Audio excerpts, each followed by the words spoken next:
Well, the magically curious may be interested to know there is, in fact, a witch school in our midst. And no, you don't have to find a numerically vague train station platform to get to it. But if you're expecting Hogwarts, you've got the wrong idea. Kiki Keskinen's Witch School, which she runs virtually and on her property in Chelsea, isn't so much for the likes of Potter and co., but it is for muggles. This week, Keskinen, who's also a prof in Carleton's School of Journalism and Communication, held an open tea and talk. It happened at Le Green Room Tea Space above Wakefield's Black Sheep Inn, and it was a chance for wannabe witches to ask questions about the school between sips of Earl Grey. The CBC Ottawa's Jessa Runciman dropped by. Hi, I'm Kiki. Welcome. Nice to see you. Hello. There's gifts in the basket. Have a seat and order a tea. Yeah. I'm a witch. I'm sure that a lot of people will hear the word witch and get certain ideas in their head. They might think of a pointy hat, or they might think of a series of books that we won't name here that became a series of movies. They might even think of Wicca, which you are not practicing. So just to provide some clarity, define for me what witch means to you. Thanks for asking. Not a lot of people ask me what is a witch. They already have a preconceived notion of what it is. But I define witch as really simply to bend, to shape, and to spark.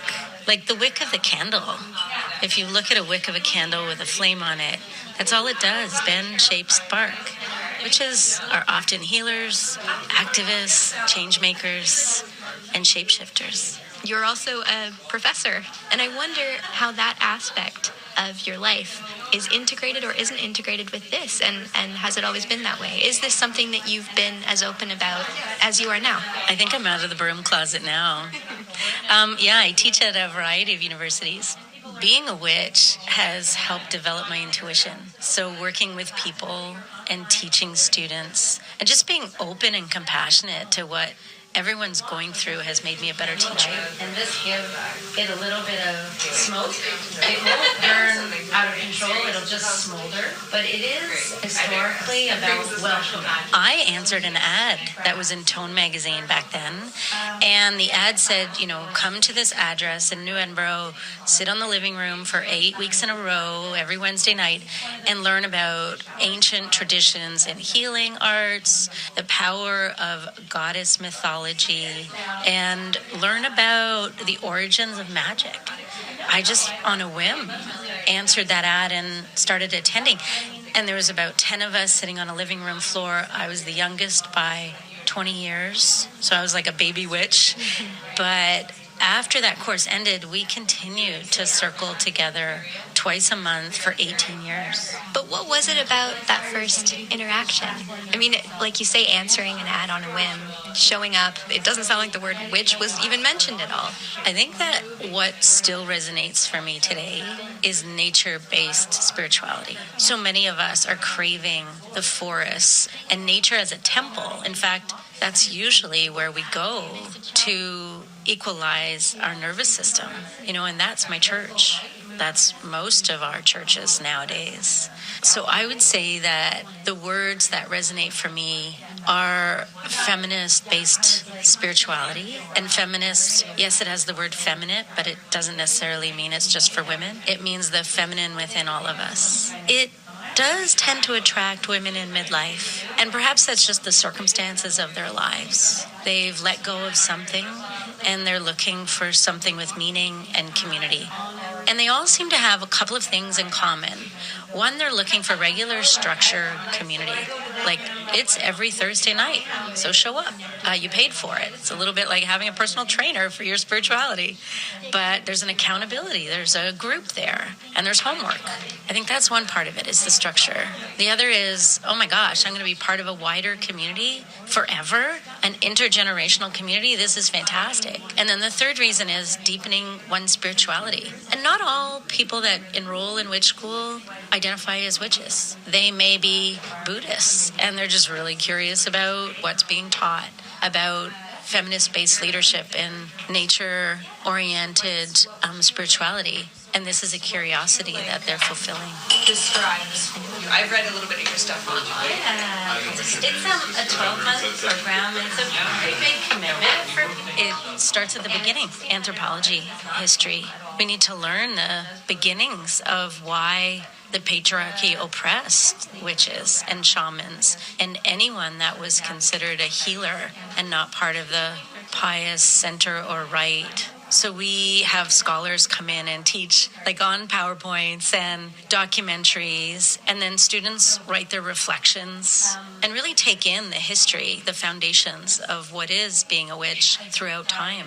We learn herbal magic, shape-shifting, sacred circle dancing, drumming, tarot, and then we enter a third semester. Once a month, everyone meets, and we almost hold an accountability to what are you going to do with these great witch skills that you just learned. It's more like an MBA for witches. We teach leadership skills, even if that's deepening your own practice or setting something up in the community. We want to help people who enroll kind of make something out of it. My lineage, Irish lineage, we're colonizers. And when I think about the land that I'm practicing on, that I reside on, I recognize that it has thousands of years of ceremonial ritual layered on it. And here I am adding to it as a white woman. And those conversations need to happen about healing the past and the present, and not just a land acknowledgement. But what's the impact I want to have as a witch? What am I going to do for the future of this land? And that's where building up this spiritual center for activists in general is so important. I want to acknowledge the cost of the program. It isn't necessarily accessible for everybody. $1,600 for the full year. I suppose, what would you say to someone who says that that means that only people of a certain degree of privilege can access this education? Yeah, and that's a great question. And it's one that we grapple with all the time, is that the amount of time that we put into the program, all of the teachers, and the fact that we only have 13 students per program really gives an intense transformational experience. And so you're right, it's not available to everyone, and I'm sorry about that. I do spend time with people that say this is not possible for me, trying to find other programs that they can put together. And I also keep them on a list and want to invite them to a lot of like free activities. Like last night we did a chanting and singing group around my campfire. Just anyone who wanted to come, just come. So the community is amazing here in Ottawa, whether you join Witch School or not. And you're right, it's not for everyone. I wish it was, but we put a lot of time and attention into it. And because of that reason, it does have a high fee.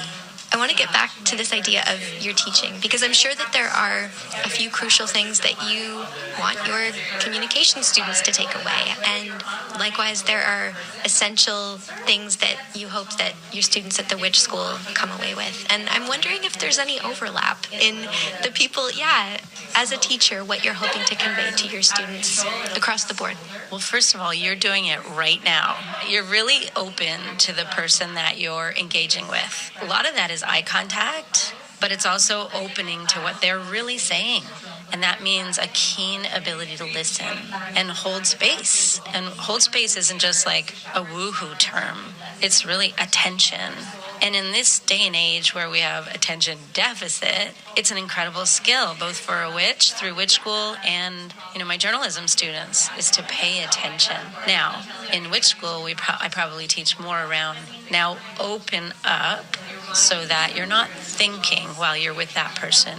You're just being with them, and see if you have any intuition about them. If they're asking and you're consenting to providing a tarot reading that you've asked for permission, and a witch can offer their intuition to you. And that's something I think my journalism students learn as well. There's one common language: healing and change. And anyone can access that. It's been lovely to talk with you, and really great to drop by as well. So thank you for talking to me. Thank you. It's really a pleasure. Well, that's Witch School founder Kiki Keskinen speaking with the CBC's Jessa Runciman.